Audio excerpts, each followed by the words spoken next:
જો આપણે આદિકોષ કેન્દ્રની વાત કરીએ તો આદિકોષ કેન્દ્ર અને સુકોષ કેન્દ્ર જે આપણે લાસ્ટ લેક્ચરની અંદર જેનું આપણે ડિસ્કશન કર્યું હતું કે જેની અંદર કોષ કેન્દ્ર પટલ જો આવેલું હોય તો કોષ કેન્દ્રનું આયોજન સુયોજિત હોય એટલે કે વ્યવસ્થિત ગોઠવાયેલું હોય તો તમે તેને કે શું કહી શકો સુકોષ કેન્દ્ર. પણ જો આદિકોષ કેન્દ્રની વાત કરીએ તો તેની અંદર કોષ કેન્દ્ર પટલનો અભાવ હોય. આપણે લાસ્ટ ટાઈમ જોયેલું કે કોષ કેન્દ્ર પટલ એટલે કે સમજો કે આ કોષ કેન્દ્ર છે કોષની અંદર અને તેની આજુબાજુ એક આવેલું જે પટલ છે કે જેને આપણે કહીશું કોષ કેન્દ્ર પટલ. જો કોષ કેન્દ્ર પટલ એબ્સન્ટ હોય અથવા તો કોષ કેન્દ્ર પટલ આવેલું હોતું નથી તો આપણે કહી શકીશું કે એવા પ્રકારના કોષોને આપણે આદિકોષ કેન્દ્રી કહીશું. લાસ્ટ લેક્ચરમાં આપણે એ પણ જોયું કે જે સુકોષ કેન્દ્રિત કોષો છે કે જેની અંદર પટલમય અંગિકાનો સમાવેશ થાય. તમે અગાઉના ધોરણની અંદર ભણેલા છો 8, 9, 10માં હરિતકણ, આંતરકોષ રસજાળ, પછી તમે એવું કહી શકો કણાભસૂત્ર, એ બધા પટલમય અંગિકા છે. તો તેનો જેની અંદર અભાવ હશે તેને બી તમે શું કહી શકો આદિકોષ કેન્દ્રી. જરા ધ્યાન આપીએ તો આદિકોષ કેન્દ્રી એટલે આપણે ક્લિયર કીધું છે કે જેની અંદર પટલમય અંગિકાનો શું છે અભાવ. પટલમય અંગિકા એટલે આપણે હમણાં જ કીધું કે કણાભસૂત્ર છે, અંતરકોષ રસજાળ છે, હરિતકણ છે, એ બધા પટલમય અંગિકા છે. તો આદિકોષ કેન્દ્રની અંદર પટલમય અંગિકાનો શું હશે અભાવ. બીજું કે કોષનું અંદર જે મધ્યમાં જે આપણે કહીશું ને કે કોષ કેન્દ્ર પટલ કોષ કેન્દ્ર, તો એ કોષ કેન્દ્ર પર આવેલું કોષ કેન્દ્ર પટલનો જો અભાવ હોય તો એનો મતલબ કે કોષ કેન્દ્રની અંદર આવેલું જનીન દ્રવ્યનું આયોજન અથવા તો ગોઠવણી વ્યવસ્થિત થયેલી હશે નહીં. તો આદિકોષ કેન્દ્રની અંદર કોષ કેન્દ્ર પટલનો શું હશે અભાવ હશે. આપણે અહીંયા આપણી પાસે ચાર એમ કે ચાલે કે ચાર ઓર્ગેનિઝમ એવા છે, ચાર સજીવ એવા છે કે જે આદિકોષ કેન્દ્રનું પ્રતિનિધિત્વ કરે અથવા તો કહી શકાય કે આદિકોષ કેન્દ્રની અંદર આ ચાર સજીવો મુખ્ય છે. એમાંનું એક છે બેક્ટેરિયા, બીજું છે નીલહરિતલિંગ એટલે કદાચ તમે 10માની અંદર આવ્યું હશે કે નીલહરિતલિંગ એટલે તમે સાયનોબેક્ટેરિયા પણ કહી શકો. ત્રીજું છે માઇકોપ્લાઝ્મા, એ લાસ્ટ લેક્ચરની અંદર આપણે કીધું કે સૌથી નાનું સજીવ 0.3 માઇક્રોમીટર જેટલી લંબાઈ ધરાવતું. અને ચોથું છે આ તમને એક્ઝામમાં પૂછી શકાય એનું full form PPLO, pleuropneumonia like organism. આ ચાર સજીવ એવા છે કે જેનો આદિકોષ કેન્દ્રની અંદર સમાવેશ થાય છે. હવે જોઈએ તો આ જે આદિકોષ કેન્દ્ર છે એ આદિકોષ કેન્દ્રની અંદર એક મહત્વની લાક્ષણિકતા એ છે કે આદિકોષ કેન્દ્રી એ કદમાં ખૂબ જ નાના, આદિકોષ કેન્દ્રી કદમાં ખૂબ જ નાના, પરંતુ સુકોષ કેન્દ્રી કરતાં એની જે કોષ વિભાજનની ક્ષમતા એટલે કે આપણે કહીએ કે પ્રજનન કરીને નવા સજીવ ઉત્પન્ન કરવાની ક્ષમતા, તો કોષ વિભાજન ક્ષમતા એ આદિકોષ કેન્દ્રી સજીવોની સુકોષ કેન્દ્રી કરતાં કેવી છે વધારે છે. તો તમને એક્ઝામ્પલ પૂછી શકાય કે આદિકોષ કેન્દ્રીનું એક મહત્વનું લક્ષણમાંનું પૈકી એક તો તમે કહી શકો કે એનું કોષનું કદ કેવું છે ખૂબ જ નાનું, પરંતુ એની જે કોષ વિભાજનની ક્ષમતા છે એ ખૂબ જ કેવી છે વધારે છે. અત્યારે જોઈએ તો હવે આપણે બેક્ટેરિયાની વાત કરીશું. તો બેક્ટેરિયાના મુખ્ય આકાર આપણી પાસે જોઈશું તો બેક્ટેરિયાના મુખ્ય 4 આકાર છે. ઘણી વખત એક્ઝામની અંદર એક કોલમ ટાઈપ ક્વેશ્ચનની અંદર તમને પૂછી શકાય, કોલમ ટાઈપ ક્વેશ્ચનની અંદર ઘણી વખત પૂછાય કે અહીંયા તમને એક કોલમમાં એના જે આકાર આપેલા હશે એટલે કે ઇંગ્લિશ છે અને એનું શું કર્યું છે ગુજરાતી કર્યું છે. તો જે બેક્ટેરિયાના મુખ્ય 4 આકાર છે જેમાં એક છે બેસિલસ. તો બેસિલસ એટલે તમે કહી શકો દંડાણુ એટલે કે આવી કન્ડિશનની અંદર જે પણ બેક્ટેરિયા હશે તે આવા દંડી જેવા હશે. કોકસ એટલે ગોલાણુ એટલે કે આવા ગોળ, લંબગોળ, નાના આવા બધા આકારના હશે. પછી વિબ્રિયો, વિબ્રિયો એટલે કોમા આવા શેપના હશે. અને છેલ્લું છે સ્પાઇરિયમ, સ્પાઇરિયમ એટલે તમે કહી શકો સર્પાકાર, સ્પાઇરિયમ એટલે તમે શું કહી શકો સર્પાકાર. તો આ બી તમારે એક MCQ થશે, એક્ઝામમાં પૂછી શકાય કે બેક્ટેરિયાના મુખ્ય 4 આકાર કયા, અથવા તો તમને બેક્ટેરિયાના આકારનું કોલમ વાઇઝ ક્વેશ્ચન પૂછેલો હોય. આગળ જઈએ તો આ આદિકોષ કેન્દ્રી જે સજીવો છે, આદિકોષ કેન્દ્રી સજીવો આ દરેક સજીવો પોતાના કાર્ય અને આકારની બાબતમાં કેવા હશે ભિન્ન હશે. ઘણા બધા આદિકોષ કેન્દ્રી છે અને આ આદિકોષ કેન્દ્રીનો પોતાનો આકાર અને કાર્ય કેવા છે જુદા જુદા છે. તેમ છતાં આ એક રીતે બધા સમાન છે, એક રીતે બધા સમાન છે, બધાના જ કાર્ય જુદા છે, બધાના જ આકાર બી જુદા છે, પરંતુ આ બધા આડી કોષ કેન્દ્રી એક રીતે સમાન છે અને તે સમાન શું છે એની જે સૌથી બહારની જે દિવાલ છે કે જેને તમે કહી શકો કોષ દિવાલ, એમ કહી શકાય કે કોષરસ પટલની બહાર શું આવ્યું છે? કોષ દિવાલ. હવે તમે જોશો અહીંયા આપણે બેક્ટેરિયાનું ડાયાગ્રામ ડ્રો કર્યું છે. તેમાં તમે જોશો કે આ રેડ કલરનો પાર્ટ છે, અંદરનો રેડ કલરનો, કે જેને તમે કહી શકો કોષરસ પટલ, અને કોષરસ પટલને આવરતી રચના એટલે કઈ છે? કોષ દિવાલ. તો બધા જ બેક્ટેરિયાની અંદર કોષરસ પટલ પછી શું આવશે? કોષ દિવાલ. એટલે કે બહારની બાજુ શું આવશે? કોષ દિવાલ. તો આવી તમારા માટે એક એમ જો તો ક્વેશ્ચન થયો કે આડીકોષ કેન્દ્રી, બધા જ આડીકોષ કેન્દ્રી વિભિન્ન પ્રકારના જુદા જુદા પ્રકારના આડીકોષ કેન્દ્રીની અંદર કાર્ય જુદા છે અને આકાર જુદા છે, પરંતુ તે દરેક સરખા કઈ રીતે છે? તો કહી શકાય કે દરેકની અંદર કોષરસ પટલ પછી શું આવશે? કોષ દિવાલ આવશે. એટલે કે બહારની બાજુ શું આવશે? કોષ દિવાલ. આપણે અહીંયા બીજા પોઈન્ટ પર ડિસ્કશન કરેલું કે આડીકોષ કેન્દ્રની અંદર કોષ કેન્દ્ર પટલ હોતું નથી. જો કોષ કેન્દ્ર પટલ નહીં હોય તો શું થશે? અંદર આવેલું જે આનુવંશિક દ્રવ્ય છે એની ઉપર કોઈ પણ પ્રકારના આવરણથી કવાની હશે. એટલે જે કોષ કેન્દ્ર પટલના અભાવને અનુરૂપ જે અંદર આવેલું જે ડીએનએ છે, આનુવંશિક દ્રવ્ય છે, એના પર કોઈ પણ પ્રકારનો આવરણ ન હોવાથી તે કોષ રસની અંદર શું થઈ ગયું હશે? વિખેરાયેલું હશે. તો તમે ધ્યાન આપીએ તો કે સ્પષ્ટ કોષ કેન્દ્રનો અભાવ, ખબર પડી ગઈ ને? કોષ કેન્દ્રનો અભાવ કેમ હશે? કેમ કે કોષ કેન્દ્ર પટલ નહીં હશે. તો કોષ કેન્દ્ર પટલ જો નહીં હશે તો કોષ કેન્દ્રની આવર્તી રચના ન હશે, એટલે સ્પષ્ટ કોષ કેન્દ્ર જોવા મળશે નહીં. એટલે કે કોષ કેન્દ્ર પટલ ન હશે તો સ્પષ્ટ કોષ કેન્દ્ર નહીં હોય તો એની અંદર આવેલું જે ડીએનએ છે તેને તમે કહી શકો કે એના પર કોઈ પણ પ્રકારની ઘેરાયેલી રચના હોતી નથી, એટલે કે અનાવૃત પ્રકારનું હશે. હવે જો આપણે બેક્ટેરિયાની અંદર થોડી વાત કરીશું તો જે બેક્ટેરિયા છે, તો બેક્ટેરિયામાં જસ્ટ એક્ઝામ્પલ સમજો કે આ બેક્ટેરિયા છે, તો બેક્ટેરિયાની અંદર કોષ કેન્દ્ર પટલનો શું છે? અભાવ. તો આવી કન્ડિશનની અંદર એનું જે જનીન દ્રવ્ય છે એ આવી રીતે ગૂંચળામય સ્વરૂપે છે. એનું જનીન દ્રવ્ય કેવું હશે? ગૂંચળામય. એટલે તમે કહી શકો કે સ્પષ્ટ દેખાતું નથી, એ કોષ રસની અંદર સ્પ્રેડ થયેલું હશે. તો આવા બેક્ટેરિયા એટલે કે બેક્ટેરિયાની અંદર એક ડીએનએ તો છે જ, આ એક ડીએનએ છે. તેના સિવાય એક બીજો વધારે ડીએનએ આવેલો હોય કે જે વલયાકાર હશે. બેક્ટેરિયાની અંદર આપણે કીધું તેમ કે કોષ કેન્દ્ર પટલ હોતું નથી. કોષ કેન્દ્ર પટલ નહીં હોય તો કોષ કેન્દ્ર સ્પષ્ટ નહીં હોય, એટલે આનુવંશિક દ્રવ્ય સ્પષ્ટ ન હોતા કોષ કેન્દ્ર જે સ્પષ્ટ હોવાની જગ્યાએ જો સ્પષ્ટ હશે તો તમને એક ઘેરા રંગની રચના દેખાશે. સ્પષ્ટ નથી એટલે એની અંદર આવેલું જે આનુવંશિક દ્રવ્ય છે એ કોષ રસની અંદર આપણે કહીએ વહેંચાયેલું છે, તો સ્પ્રેડ થયેલું છે. તો એક બેક્ટેરિયાની અંદર એક આનુવંશિક દ્રવ્ય કે જે આવી રીતે તમને ગૂંચળામય સ્વરૂપે જોવા મળશે. જ્યારે એક બીજું વધારાનું ડીએનએ આવેલું હોય જે તમને દેખાય છે, અને તમે શું કહી શકો? એક વધારાનું ડીએનએ કહી શકાય. વધારાનું ડીએનએ કે જે વલયાકાર સ્વરૂપનું છે. વધારાનું ડીએનએ કયા સ્વરૂપનું છે? વલયાકાર. એટલે કે તમે કહી શકો કે આડીકોષ કેન્દ્રમાં બી અને ખાસ કરીને બેક્ટેરિયામાં એક આનુવંશિક દ્રવ્ય તો આવેલું જ છે, પણ તમને ખબર છે કે કોષ કેન્દ્ર પટલના અભાવે એ ગૂંચળામય છે અને કોષ રસની અંદર સ્પ્રેડ થયેલું છે. જ્યારે એના સિવાય એક બીજું વધારાનું ડીએનએ આવેલું છે કે જે વલયાકાર છે, કે જેને તમે કહી શકો પ્લાઝમિડ. એ તમારો મોસ્ટ ટાઈમથી એમસીક્યુ છે. એક્ઝામમાં ઘણી વખત પૂછાય છે કે બેક્ટેરિયાની અંદર આવેલો વધારાનો ડીએનએ જેને શું કહેવાય? તો યાદ રાખજો કે જેને આપણે શું કહીશું? પ્લાઝમિડ. અને તે કેવું છે? વલયાકાર છે. આ જે પ્લાઝમિડ ડીએનએ છે એ બેક્ટેરિયાની અંદર બેક્ટેરિયાના કેટલાક સ્વરૂપલક્ષી લક્ષણો માટે, સ્વરૂપલક્ષી એટલે કે આપણે કહીએ કે બાહ્યાકાર વિદ્યા, તો એક સ્વરૂપલક્ષી લક્ષણો માટે જવાબદાર છે.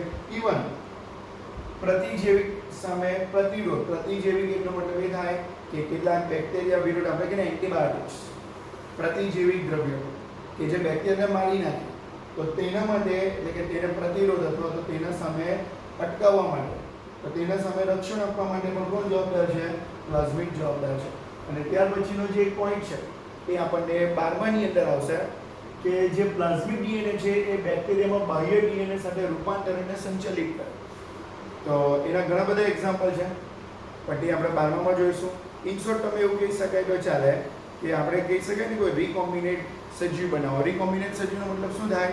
કે એક મૂળ ડીએનએ છે તેની અંદર કોઈ બીજા સજીવના લક્ષણોને ઉમેરવા. તો બીજા સજીવના લક્ષણોને આપણે કોની અંદર ઉમેરી શકીએ છીએ? પ્લાઝમિડમાં ઉમેરી શકીએ છીએ અને તેને અકોર્ડિંગ ટુ આપણે રિકોમ્બિનેટ નવો ડીએનએ બનાવી શકીએ છીએ. તો આ રિકોમ્બિનેટ ડીએનએ બનાવવા માટે પણ કોનો સમાવેશ થાય છે? પ્લાઝમિડ ડીએનએનો ઉપયોગ થાય. આના પરથી યાદ રાખવું કે પ્લાઝમિડ ડીએનએ જે છે એ રૂપાંતરણની ક્રિયા એટલે કે રિકોમ્બિનેટ ડીએનએ બનાવવા માટે કેવો છે? મહત્વનો છે. અને યાદ રાખજો કે આ જે પ્લાઝમિડ ડીએનએ છે એ ફક્ત ને ફક્ત બેક્ટેરિયાનું જ એક મહત્વનું લક્ષણ છે. એટલે બધા જ આદિકોષ કેન્દ્રની અંદર પ્લાઝમિડ આવેલો હોતો નથી, પણ આદિકોષ કેન્દ્રની અંદર જે બેક્ટેરિયાનો સમાવેશ થાય છે એની અંદર જ તમને પ્લાઝમિડ જોવા મળશે. ચલો આગળ જરાક જોઈએ તો મેસોઝોમ. મેસોઝોમ એક એમ કહેશો તો ચાલશે કે આદિકોષ કેન્દ્રમાં જોવા માટે એક અંગિકા છે, પરંતુ તે ક્યાંથી ઉત્પન્ન થાય? તો યાદ રાખવાનું કે મેસોઝોમ એ આદિકોષ કેન્દ્રનું સૌથી અંદરનું આવરણ એટલે કે એને આપણે કહી શકું કોષરસ પટલ. શું કહેવાય? કોષરસ પટલ. આ કોષરસ પટલનું અંતર્વલન થાય. અંતર્વલન એટલે તમે ઇંગ્લિશમાં કહેશો ફોલ્ડિંગ, એટલે કે અંદર ગળીઓ સર્જાય અને ગળીઓ સર્જાતા તેમાંથી જે રૂપાંતર પામે એને તમે શું કહી શકો? મેસોઝોમ. અને મેસોઝોમ વિશે તમારે યાદ રાખવાનું કે મેસોઝોમ એ આદિકોષ કેન્દ્રમાં આવેલું કોષરસ પટલ. તો કોષરસ પટલનું અંતર્વલનનો મતલબ થાય કે અંદર બધા ફોલ્ડ બનશે. ફોલ્ડ એટલે તમે કહો કે ગળીઓ બનશે અને ગળીઓ બનશે એ વિશિષ્ટ રચનાને તમે શું કહી શકો? મેસોઝોમ. આ ગળી બનવાના લીધે એમ કે ચાલે, ગળી બનવાના લીધે એની સરફેસ એરિયા એટલે કે અંદરનો જે એરિયા એટલે કે અંદરનો જે વિસ્તાર છે તેમાં શું થશે? વધારો થશે. બીજું આપણે જોઈશું બેક્ટેરિયા વિશે કે ઘણા બધા બેક્ટેરિયાની અંદર એનું બહારનું આવરણમાં જુદા વિભિન્નતા જોવા મળશે, એટલે કે કોષીય આવરણમાં વિભિન્નતા જોવા મળશે. ઇવન એક ગ્રામ નામનો એક સાયન્ટિસ્ટ છે, ગ્રામ નામનો જે સાયન્ટિસ્ટ છે તેણે એક પોતાની વિશિષ્ટ અભિરંજક પદ્ધતિ આપી. તમને એવું થશે કે અભિરંજક એટલે શું? તો આઈ થિંક આપણને 8, 9, 10માં આવેલું છે કે અભિરંજક એટલે કે આપણે ઇંગ્લિશમાં બોલીએ ને સ્ટિંગ. તો 8, 9, 10માં તમને મિથિલિન બ્લુ એવો કઈ શબ્દ આવ્યો હશે, ઇથાઇલ ઓરેન્જ આવો કોઈ શબ્દ આવ્યો હશે. આ બધા આપણે એવું કહીએ તો ચાલે કે અભિરંજકો છે કે જે કોઈ કોષની અંદર નાખતા એક વિશિષ્ટ પ્રકારની કોઈ અંગિકાને અથવા કોષરસને અથવા કોષ કેન્દ્રને અભિરંજિત કરે અને માઇક્રોસ્કોપમાં જ્યારે આપણે જોઈશું ત્યારે તે ચોક્કસ કલરના આપણને જોવા મળશે. તો ગ્રામ દ્વારા જે એક અભિરંજક પદ્ધતિ આપી છે તેનો મતલબ એ થશે તેના આધારે બેક્ટેરિયાને બે ભાગમાં આપણે વહેંચેલા છે. જો કોઈ બેક્ટેરિયા આવા અભિરંજકને શોષી લે તો એના જેવા કલરના દેખાશે, તો તમે એને કહી શકો ગ્રામ પોઝિટિવ.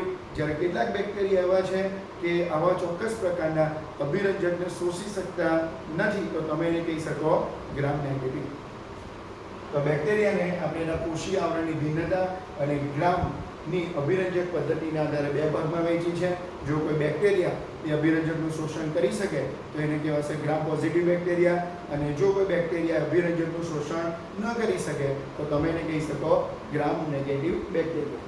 હવે આપણે એક નાના ટોપિક પર જઈશું, cell envelope and its modification, એટલે કે કોષની બહારની રચના અને તેના રૂપાંતર.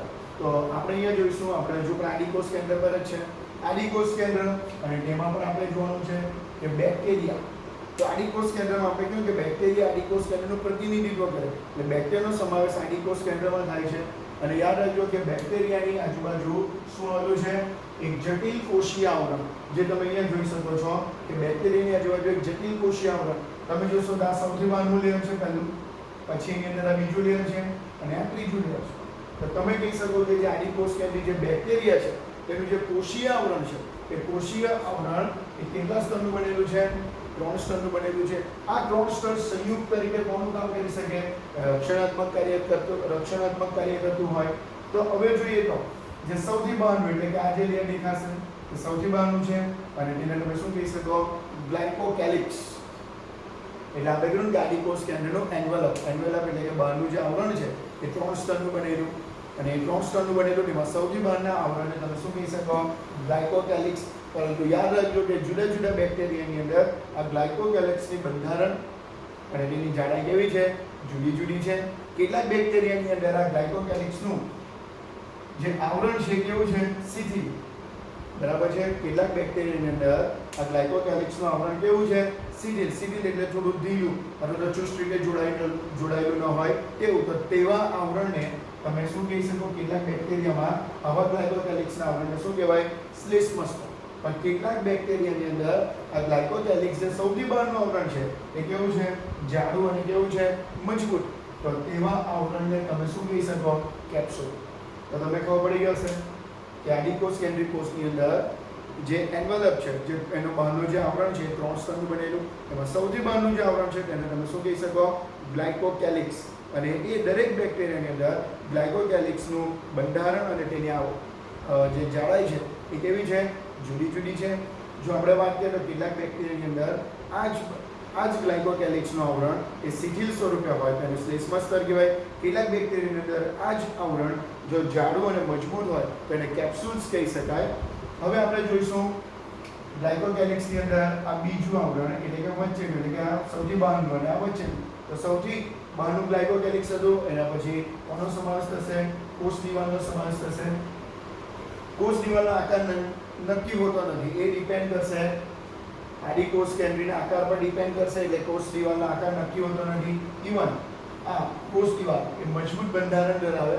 મજબૂત બંધારણ ધરાવે એનો મતલબ તમને ખબર પડી ગયો હશે કે જે બેક્ટેરિયાનું તૂટવું અથવા તો પતન થતું અટકાવે, એટલે કે મજબૂત સ્ટ્રક્ચરને અકોર્ડિંગ ટુ એ બેક્ટેરિયાને તૂટતો અથવા તો આપણે કહીએ ને કે એનું તૂટી જવું અથવા એનું પતન થઈ જવું એને અટકાવશે.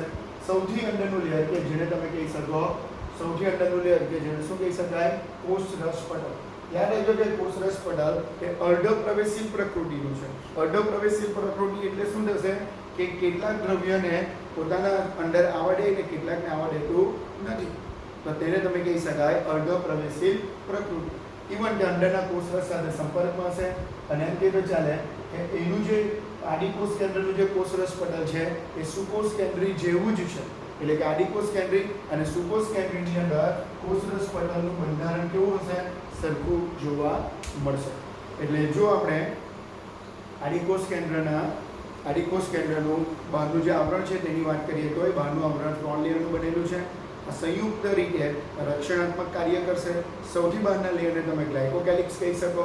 અને દરેક બેક્ટેરિયાની અંદર આ જે ગ્લાયકોકેલિક્સ છે તેની જાડાઈ અને બંધારણ પણ કેવું હશે? જુદું જુદું હશે.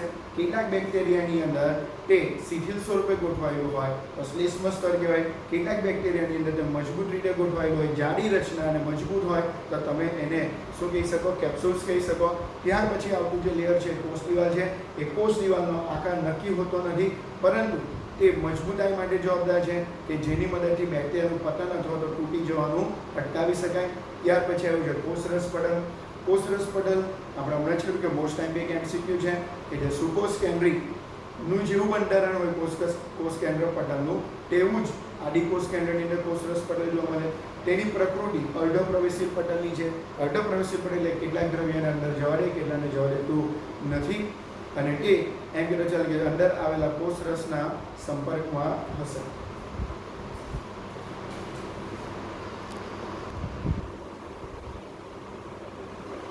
જો આપણે આદિકોષ કેન્દ્રની અંદર મેસોઝોમની વાત કરીએ તો આપણને ખબર છે કે મેસોઝોમ એ કોષરસ પટલથી અથવા તો કોષરસ પટલની અંદર અંતર્વલન પામે. અંતર્વલન એટલે આપણે કહીએ તો ફોલ્ડિંગ થઈને બનેલી એક ગળીયુક્ત રચના કે જે એના વિસ્તારમાં શું કરશે?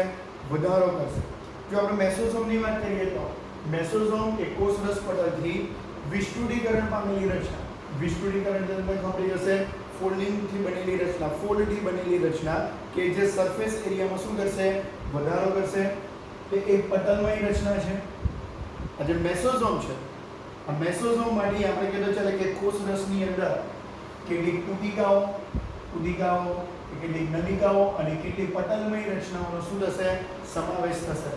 તો આ એના કાર્ય છે, મેસોઝોમના કાર્ય. તો મેસોઝોમ કે જે આપણે જે કીધું તે કે કોષરસ પટલથી અંતર્વલિત પામેલી રચના કે જે કોષની અંદર કુટિકાઓ બનાવી શકે, નલિકાઓ બનાવી શકે અને કેટલીક પટલમાં અંગિકા બનાવી શકે. તેમજ એક એનું મહત્વનું કામ જે આપણે કહી શકાય કે કોષ દિવાલનું નિર્માણ કરશે. એ કોષ દિવાલનું નિર્માણ તો કરશે જ, આ એનું એક મહત્વનું કામ છે મોસ્ટ ટાઈમ. એ સિવાય તે એમ કહેતો ચાલે કે જ્યારે બી કોષની અંદર ડીએનએ નું સ્વયંજનન કરવું. ડીએનએ નું સ્વયંજનન કરવું એટલે કે ડીએનએ માંથી કેટલા બનવા? 2 ડીએનએ બનવા. અને આ જે ડીએનએ નું સ્વયંજનન કરીને જ્યારે કોષ એકમાંથી 2 બને કોષ વિભાજનની ક્રિયા દરમિયાન, ત્યારે આ બંને ડીએનએ ને વહેંચવાનું કામ પણ કોણ કરશે? કારણ કે બાળ કોષોમાં વિતરણ એટલે કે 2 કોષોની અંદર એને વહેંચવાનું કામ બી કોણ કરશે? મેસોઝોમ તેની સાથે શું થયેલું છે? સંકળાયેલું છે. આગળ જઈએ તો કોષની અંદર ચાલતી શ્વસનની ક્રિયા, કોષની અંદર ચાલતી કેટલી સ્રાવી પ્રક્રિયાઓ અને કોષરસ પટલના વિસ્તાર પર ચાલતી ઘણી બધી મહત્વની ક્રિયાઓ, આ બધી મહત્વની ક્રિયા સાથે કોણ સંકળાયેલું રહેશે?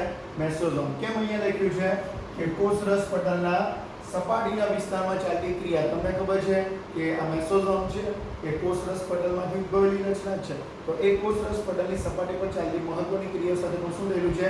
સંકળાયેલું છે. ઇવન ઉત્સેચકની માત્રાને વધારવામાં પણ મદદ કરશે. આપણને ખબર છે કે વનસ્પતિ હોય કે પ્રાણી કોષો હોય, દરેકની અંદર ઉત્સેચકોનું એટલું જ મહત્વ છે. બીકોઝ ઓફ તમને ખબર છે ત્યાં સુધી કે ઉત્સેચક એ આપણા શરીરની વિવિધ પ્રકારની ચયાપચયની ક્રિયાઓ સાથે સંકળાયેલું, એટલે કે જે ઉત્સેચક રિલેટેડ જે પણ છે કે ઉત્સેચકની માત્રાને વધારવા માટે પણ મેસોઝોમ સંકળાયેલું છે. એક મેસોઝોમ સિવાય એક બીજી રચના જે બી કોષરસમાં તમને મુક્ત સ્વરૂપે જોવા મળશે અને તે પણ પટલથી વિસ્તૃતીકરણ પામેલી, કેમ કે મેસોઝોમ બી તમને ખબર છે કે કોષરસ પટલમાં જ ફોલ્ડિંગ થયેલી રચના છે. પણ તેવી જ રીતે પટલની એક વિસ્તૃત પામેલી રચના કે જે કોષરસમાં જોવા મળશે, જેને તમે કહી શકો ક્રોમેટોફોર. ક્રોમેટોફોર એટલે કે રંજક દ્રવ્ય, એ તમને વિશિષ્ટ પ્રકારના બેક્ટેરિયા એટલે કે સાયનોબેક્ટેરિયામાં જોવા મળશે. આપણે કે જે સાયનોબેક્ટેરિયાનો સમાવેશ કોની અંદર થશે? આદિકોષ કેન્દ્રીય સજીવની અંદર થશે. તો જો આપણે બીજી મહત્વની રચના જોઈએ ક્રોમેટોફોર, તો ક્રોમેટોફોર પણ આપણે કીધું ચાલે કે કોષરસ પટલમાંથી જ એક ઉદ્ભવેલી રચના, વિસ્તૃતીકરણથી ઉદ્ભવેલી રચના જે કોષરસમાં જોવા મળશે. અને આ જે ક્રોમેટોફોર છે એટલે કે વિશિષ્ટ પ્રકારના રંજક દ્રવ્ય ધરાવે કે જે સાયનોબેક્ટેરિયામાં જોવા મળશે. સાયનોબેક્ટેરિયા આપણે બોલીએ તો નીલહરિતલિન કે જેનો સમાવેશ આદિકોષ કેન્દ્રમાં જ થશે. હવે આપણે જોઈએ તો બેક્ટેરિયલ કોષોની અંદર, તો સમજી લો કે આ બેક્ટેરિયલ કોષ છે અને બેક્ટેરિયલ કોષમાંથી આવી રીતે પ્રચલન કરવા માટે જે એક રચના નીકળેલી છે કે જેને આપણે શું કહીશું? કસાય કહીશું. તો બેક્ટેરિયાની અંદર કેટલાક બેક્ટેરિયા ચલિત છે તો કેટલાક બેક્ટેરિયા કેવા છે? અચલિત છે. એટલે કે એક જગ્યાએ બીજી જગ્યાએ વહન થઈ શકે અથવા તો એક જગ્યાએ બીજી જગ્યાએ જઈ શકે, તો તેને તમે ચલિત કહી શકો. આ ચલિત બેક્ટેરિયાની અંદર કોષ દિવાલ પરથી એક ઉદ્ભવતી રચના, એક તંતુ જેવી રચના, આ એક તંતુ જેવી રચના છે ક્યાંથી ઉદ્ભવે છે? એમ કે ચાલે કે ક્યાંથી ઉદ્ભવશે? કોષ દિવાલ પરથી ઉદ્ભવ થતી એક તંતુ જેવી જે રચના છે કે જેને આપણે શું કહીશું? કસાય કહીશું. અને તેની મદદથી બેક્ટેરિયા શું કરશે? એક જગ્યાએથી બીજી જગ્યાએ અલગ પ્રચલન કરી શકશે. તો તેના માટે જવાબદાર રચનાને તમે શું કહેશો?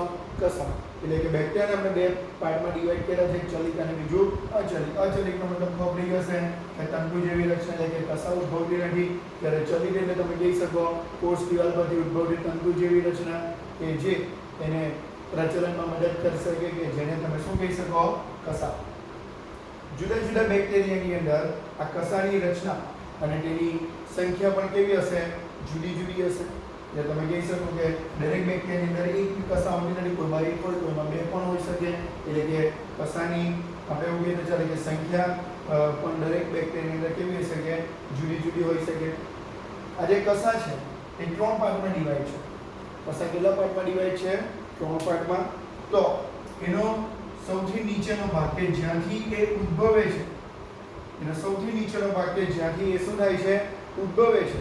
તો આ જ્યાંથી ઉદ્ભવે છે એને તમે કહી શકો તલકાય કહી શકો. એને શું કહી શકાય? તલકાય. એટલે કે બેક્ટેરિયાની અંદર જ્યાંથી કસાય ઉદ્ભવે છે એને તમે શું કહી શકો? તલકાય. ત્યાર પછીનો સૌથી આપણે કહીએ કે ત્યાર પછીનો એક નાનો ભાગ કે જેનો એન્ડ કે જેને તમે કહી શકો અંકુશ. એને શું કહી શકો? અંકુશ. અને ત્યાર પછી જે ત્રીજો જે ભાગ છે કે જે તંતુનો સૌથી અથવા કસાયનો સૌથી લાંબો ભાગ એટલે કે તમે એને શું કહી શકાય? તંતુ. તો સમજ પડી ગયો હશે કે કસાય 3 પાર્ટમાં ડિવાઈડ થયેલી છે. તો કસાયના 3 પાર્ટમાં જ્યાંથી ઉદ્ભવે છે એને કહેવાશે તલકાય. જેનો એન્ડ છે કે જેને કહેવાશે તમે શું કહી શકો? અંકુશ. અને ઇન બિટવીન જે તમને વચ્ચેનો સૌથી લાંબો ભાગ જોવા મળે એને તમે શું કહી શકો? તંતુ કહી શકીએ. બેક્ટેરિયાની અંદર તંતુ સિવાય પણ આવેલી બે મહત્વની રચના, એટલે કે આપણે કહે ને કે કસા જે ઉત્પન્ન થયેલી છે, તો કસાની જે રચના છે એના સિવાય પણ બેક્ટેરિયા પર બે રચના આવેલી છે. અને તેમાંની એક રચના કે જે નળાકાર સ્વરૂપે તમને જોવા મળશે, કે જેને તમે કહી શકો પી. એટલે તમે કહી શકો કે કસા સિવાય સપાટી પર બીજી બે રચના, કે જે એક રચના નળાકાર છે, કે જેને તમે શું કહી શકો, પીલી કહી શકો, અને જે બીજી રચના છે કે જે સૌથી નાના આવા તંતુ સ્વરૂપે હોય, કે જેને તમે કહી શકાય ફિમ્બ્રી. તો કસા સિવાય પણ બેક્ટેરિયા ઉપર બીજી બે રચના આવેલી હોય, કે જેને તમે કહી શકો પીલી, અને બીજાને શું કહી શકો, ફિમ્બ્રી. પણ યાદ રાખજો કે આ જે કસા છે એ હલનચલન અથવા તો આપણે કહીએ ચલિકા, એટલે કે એક જગ્યાએ બીજી જગ્યાના વહન સાથે સંકળાયેલી રચના છે, જ્યારે પીલી અને જે ફિમ્બ્રી છે એ ચલિકા ધરાવતી રચના નથી. આ જે પીલી છે આપણે હમણાં જ કીધું તેમ કે એક લંબાયેલો નળાકાર છે, એક નળાકાર રચના છે કે જે વિશિષ્ટ પ્રકારના પ્રોટીનથી બનેલી છે. જ્યારે ફિમ્બ્રીની વાત કરીએ તો ફિમ્બ્રી એ નાની તંતુમય રચના છે, નાની તંતુમય રચના છે.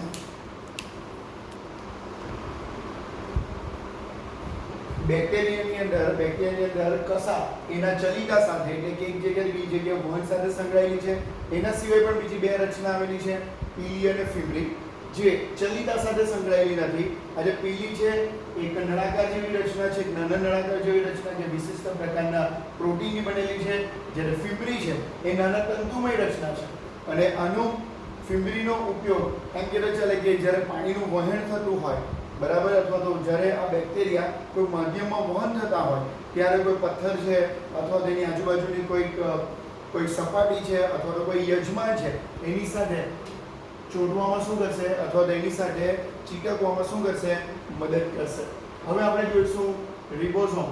પણ આ જે રિબોઝોમ જોવાના છે આપણે, એ રિબોઝોમ એ કોને અકોર્ડિંગ ટુ જોવાનું છે, આદિકોષ કેન્દ્રીને.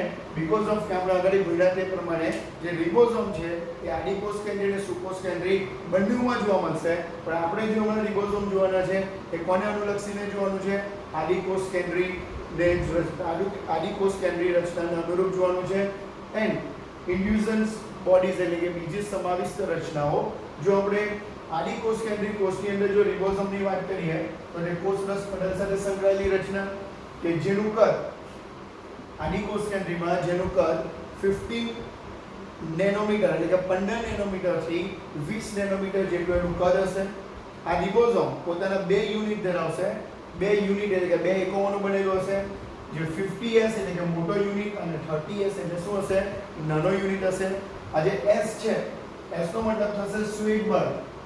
S નો મતલબ શું થશે, Svedberg. It's a unit used to measure how fast molecules move into centrifuge. Centrifuge એટલે કે આપણે એવું વિચારીએ કે એક એવું મશીન છે કે જે કે 1 મિનિટની અંદર ઘણા બધા ચક્કર ફરતું હોય, અને દરેક કણ પોતાની ડેન્સિટી એટલે ઘનતા પ્રમાણે એમ કહેવું ચાલે કે એના તળિયે બેસી જતું હોય.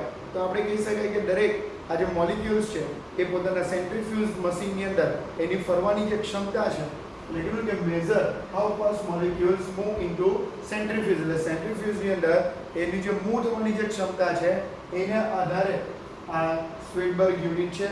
તો તમને કીધું તે પ્રમાણે કે એને આપણે ડિટેલમાં પણ જોઈશું કે જે રિબોઝોમ છે એ પોતાના બે યુનિટ ધરાવે છે, 50S અને 30S. 50S એનો મોટો યુનિટ છે અને 30S એનો નાનો યુનિટ છે. આ જ્યારે આ બે પેટા એકમ જોડાય તો એ શું બનાવશે, 70S. હવે જે 50S અને 30S જોડાઈને 70S બનાવશે. જો આપણે એવું વિચારીએ કે 80S બનવો જોઈએ, એ જગ્યાએ કેટલો બને છે, 70S. એ પણ આપણે ડિટેલમાં જોઈશું.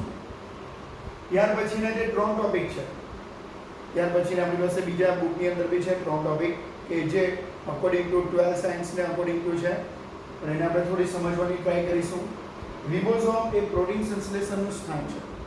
તો યાદ રાખજો કે આપણી બોડીની અંદર પ્રોટીન બનવા માટે કદાચ આપણે 8, 9, 10 ની અંદર mRNAના પ્રકાર ભણેલા હશો, અથવા તમે કદાચ RNAના પ્રકાર ભણેલા હશો 8, 9, 10 માં. તો એક mRNA આવશે, બીજો tRNA આવશે અને ચોથો રિબોઝોમલ RNA આવશે. એક mRNA એટલે કે મેસેન્જર RNA, tRNA એટલે ટ્રાન્સફર અને રિબોઝોમલ RNA. આ ત્રણ RNA ની મદદથી પ્રોટીન બનવાની ક્રિયા થાય. તો આ જે રિબોઝોમલ RNA છે તો અહીંયા આવી ગયું હશે કે રિબોઝોમ પ્રોટીન સંશ્લેષણનું શું છે સ્થાન છે. ઇવન આ બી આપણો 12 નો પોઈન્ટ છે કે એક mRNA એટલે કે RNA ના આપણી પાસે ત્રણ પ્રકાર છે. તેમાંનો એક RNA એટલે કયો મેસેન્જર RNA. આ મેસેન્જર RNA સાથે જ્યારે એક કરતા વધારે રિબોઝોમ જોડાય, એક કરતા વધારે રિબોઝોમ, એક હોય તો મોનો પણ એક કરતા વધારે હોય તો તમને બી ખબર છે કે પોલી શબ્દ યુઝ થશે તો તેને તમે પોલિઝોમ્સ કહી શકો અથવા શું કહી શકાય પોલી રિબોઝોમ બી કહી શકો. આ ત્રીજો પોઈન્ટ અહીંયા આવ્યું છે કે ભાષાંતર દ્વારા mRNA ની મદદથી પ્રોટીનનું નિર્માણ થાય. તો એ આપણે 12 માં આવેલો એક પોઈન્ટ છે એને પણ આપણે ડિટેલમાં જોઈશું કે mRNA એટલે કે messenger RNA. Messenger RNA DNA માંથી મેસેજ લાવશે કે કયા પ્રકારનો પ્રોટીન બનાવવાનો છે. તો એ મેસેજને અકોર્ડિંગ ટુ tRNA એ મેસેજનું કોષ કેન્દ્રમાંથી કોષ રસમાં વહન કરે અને એ મેસેજ પ્રમાણે રિબોઝોમલ RNA એટલે કે વિશિષ્ટ પ્રકારના પ્રોટીનનું શું કરશે સંશ્લેષણ કરશે અને આપણે ડિટેલમાં જોઈશું. રિબોઝોમ સિવાય આદિકોષ કેન્દ્રમાં આવેલી બીજી રચના આપણે કીધું કે બીજી સમાવિષ્ટ રચનામાં કોનો સમાવેશ થાય સૂક્ષ્મકાય. સૂક્ષ્મકાય એટલે કે એવી રચના કે જે કોષ રસમાં આવેલી છે પરંતુ એ કોષ રસમાં આવેલા આરક્ષિત દ્રવ્યો એટલે આપણે કહીએ રિઝર્વ ઘણા બધા વધારાના દ્રવ્યોનો શું કરે સંચય કરશે. પરંતુ આ રચના કોઈ પટલમય રચના હોતી નથી અને કોષ રસમાં આવી રચના શું હશે મુક્ત વિતરણ પામેલી હશે. જો આપણે સૂક્ષ્મકાયની વાત કરીએ સૂક્ષ્મકાય એટલે હમણાં જ કીધું પટલમય રચના છે જે રિઝર્વ એટલે કે વધારાના દ્રવ્ય છે એનું સંગ્રહ કરતી રચના છે કોષ રસમાં મુક્ત છે. જો આવી કણિકા ફોસ્ફેટનો સંગ્રહ કરે તો એને શું કહી શકાય ફોસ્ફેટ કણિકા કહી શકાય. સિયાનોફાઇસિન્સ કણિકા એટલે કે નોન પ્રોટીન છે એટલે કે કેટલાક પ્રકારના એસિડનો સંગ્રહ કરશે અને ગ્લાયકોજન કણિકા એટલે આપણા બોડીમાં આવેલું છે ગ્લાયકોજન એટલે ગ્લુકોઝ. જો ગ્લુકોઝનું પ્રમાણ વધારે હશે તો તેનો સંગ્રહ ગ્લાયકોજન કણિકા સ્વરૂપે થશે કે જે કોષ રસમાં મુક્ત છે.